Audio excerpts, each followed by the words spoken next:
जय श्री कृष्ण। राधे राधे।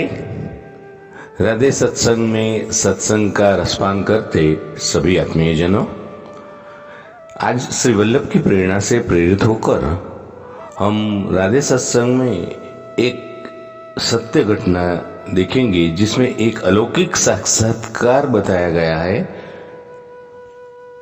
वो देखिए। लेकिन इससे पूर्व अगर आपने राधे सत्संग चैनल को सब्सक्राइब न किया हो तो सब्सक्राइब कर देना, जिससे आपको हर सत्संग की जानकारी मिल सके और अपने स्नेही जनों को भी इस सत्संग का लाभ मिले, इसलिए वीडियो लाइक करके शेयर करना। प्रियजनों, हम देखें गुलाब सखी की बनी हुई एक सत्य घटना। बरसाने में पीली पोखर से प्रेम सरोवर जाने वाले रास्ते से कुछ हटकर वन प्रांत में एक पुराना चबूतरा है। इस चबूतरे को लोग गुलाब सखी का चबूतरा कहते हैं और आते जाते उस पर माथा भी टेकते हैं। गुलाब एक निर्धन व्यक्ति का नाम था और बरसाने की पवित्र धरती पर उसका जन्म हुआ था। ब्रह्मा आदि जिस रज की कामना करते हैं उसे जन्म से स्पर्श हुआ था। पढ़ा लिखा कुछ नहीं था, पर सारंगी अच्छी बजा लेता था। श्री राधा रानी के मंदिर के प्रांगण में जब भी पदगान हुआ करता था उसमें वह सारंगी बजाया करता था और यही तो उसकी आजीविका थी। मंदिर से जो प्रसाद और दान दक्षिणा प्राप्त होती उसी से वो अपना जीवन निर्वाह करता था। उसको एक छोटी सी लड़की थी।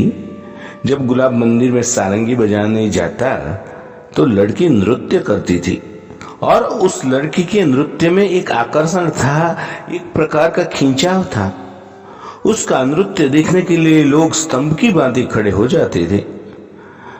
गुलाब अपनी बेटी से बहुत प्यार करता था। बड़े प्रेम से उसका नाम उसने रखा था राधा। वह दिन आते देर न लगी जब लोग उसे कहने लगे, गुलाब लड़की बड़ी हो गई है, अब उसका विवाह कर दे।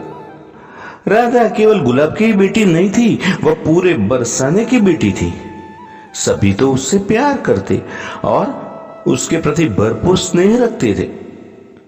जब भी कोई गुलाब से उसकी शादी करवाने को कहता उसका एक ही उत्तर था, शादी करो। लेकिन कैसे? शादी के लिए भी तो पैसा चाहिए ना।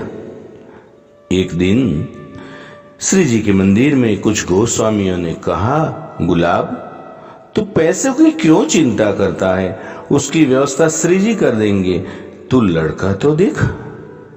जल्दी ही उसे अच्छा लड़का मिल गया। श्री जी ने कृपा की। पूरे बरसाने ने गुलाब को उसकी बेटी के विवाह में सहायता करी। धन की कोई कमी न रही। गुलाब का भंडार भर गया। राधा का विवाह बहुत धाम धूम से हुआ। राधा प्रसन्नता पूर्वक अपने ससुराल विदाई हो गई, क्योंकि गुलाब अपनी बेटी से बहुत प्रेम करता था और उसके जीवन का वह एकमात्र सहारा थी। तो राधा की विदाई से उसका जीवन पूरी तरह से सूना सूना हो गया। राधा के विदा होते ही गुलाब गुमसुम सा हो गया।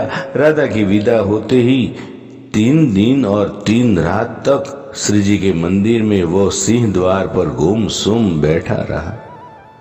लोगों ने समझाने का बहुत प्रयास किया, लेकिन व्यर्थ। न कुछ खाता न कुछ पीता, बस हर पल राधा राधा रटता रहा। चौथे दिन जब वह श्री जी के मंदिर में सिंह द्वार पर गुमसुम बैठा था तो सहसा उसके कानों में एक आवाज आई, बाबा बाबा मैं आ गई। सारंगी नहीं बजाओगे? मैं नाचूंगी। उस समय वह सो रहा था, यह जाग रहा था। ये कहना बहुत कठिन था। क्यों? उसकी मुंदी हुई आंखों से वह सारंगी बजाने लगा और राधा नाचने लगी, मगर आज उसकी पायलों में मन प्राणों को हर लेने वाला आकर्षण था। इस जंगार ने उसकी अंतरात्मा तक को झकझोर कर दिया था। उसके तन और मन की आंखें खुल गई थी। उसने देखा उसकी बेटी राधा नहीं बल्कि स्वयं राधा रानी है जो नृत्य कर रही है।